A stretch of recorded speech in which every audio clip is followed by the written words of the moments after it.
রাস্তা দিয়ে একা একাই ছুটছে ঘোড়া। কোথায় যাচ্ছে? কার ঘোড়া? নেই কোনো পাত্তা। রাস্তায় এভাবে একা একাই ঘোড়াকে ছুটতে দেখে হতবাক পথ চলতে মানুষ। এমনই আজব ঘটনা ধরা পড়ল দিনাটা সাহেবগঞ্জ রোডে।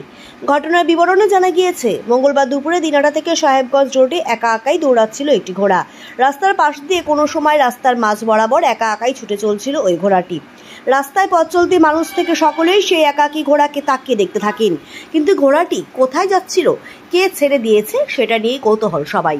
দিনাটা আমবাড়ি এলাকা পার করে নিগমনগর এলাকায় আসতে স্থানীয় মানুষজন ঘোড়াটিকে প্রথমে আটক করে। ওই এলাকার মানুষ ঘোড়াটিকে সঠিক মালিকের কাছে ফিরিয়ে দেওয়ার জন্য সেটিকে আটক করে, তারপর বেঁধে রাখে রাস্তার পাশে। আর সেই ঘোড়াকে দেখার জন্য পথ চলতি মানুষ থেকে নিগমনগর সাহাপাড়ার 8 থেকে 80 সকলের ভিড় জমে যায়। হঠাৎ লোকালয়ে ঘোড়া দেখতে পেয়ে জনতার ভিড় ক্রমশ বাড়তে শুরু করে। সাহেবগঞ্জ এলাকার বাসিন্দা যুবক অনুপ নারায়ণ মজুমদার বলেন, দিনাটা থেকে বাড়ি ফিরছিলাম, আমবাড়ি এলাকায় ঘোড়াটিকে দেখে অবাক হয়ে যাই। একা একাই রাস্তা দিয়ে ছুটছিল। কার ঘোড়া কোথায় যাচ্ছিল কেউই বলতে পারছে না। নিগমনগর এলাকার স্থানীয়রা ঘোড়াটিকে বেঁধে রাখলো। আশা করছি ঘোড়ার মালিক সঠিক পরিচয় দিয়ে সেটিকে নিয়ে যাবে। নিগমনগর এলাকার স্থানীয় বাসিন্দারা জানান, এই ঘোড়ার মালিকহীন অবস্থায় রাস্তায় ছুটতে দেখে তারা সেই ঘোড়াকে আটক করে বেঁধে রেখেছে। তাদের প্রত্যেকের দাবি, প্রকৃত মালিকের কাছে আমরা ঘোড়াটিকে ফিরিয়ে দেব। আমি দিনাটা থেকে ফিরছিলাম, তখন দেখি রাস্তা দিয়ে এই ঘোড়াটি যাচ্ছে।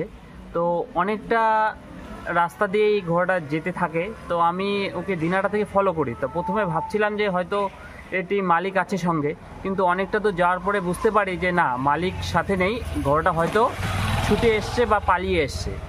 তো আমি এই জন্য ঘোড়াটিকে নিগমনগরে এখানে দেখেছিলাম। তারপরে স্থানীয় লোকেরা সহযোগিতায় ঘোড়াটিকে বেঁধে আমবাড়ির কাছাকাছি জায়গায় সেখানে বেঁধে রাখে এবং তারা সেটাকে খাবার দিয়েছিল।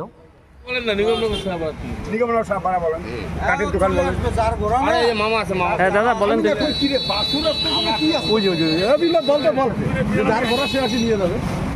যার ঘোড়া সে এসে নিয়ে যাবে, অসুবিধা নেই।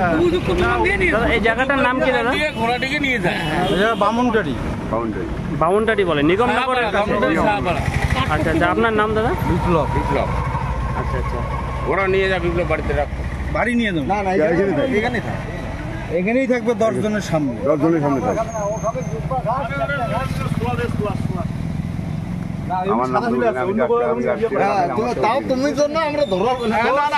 বলেন কি বলবেন, আপনারা ঘোড়াটাকে বেঁধে রাখলেন? তার ঘোড়াটাকে দিয়ে দিব। আচ্ছা, ঘোড়াটাকে আপনারা দেখলেন কোথায়? এই রাস্তায়, এখানে সাপাড়া। দাদা আপনারা মানে একটু বলেন। দেখছি ঘোড়াটা আসছে, তা এই দাদাও বললো দিনাটার থেকে আসছে। তা আটকানোর পরে আমরা বান্ধা রাখলাম, কার ঘোড়া সেটা আমরা জিজ্ঞাসা করলে পাওয়া যাবে, ওই জন্য ঘোড়াটাকে আটকে রাখা হলো।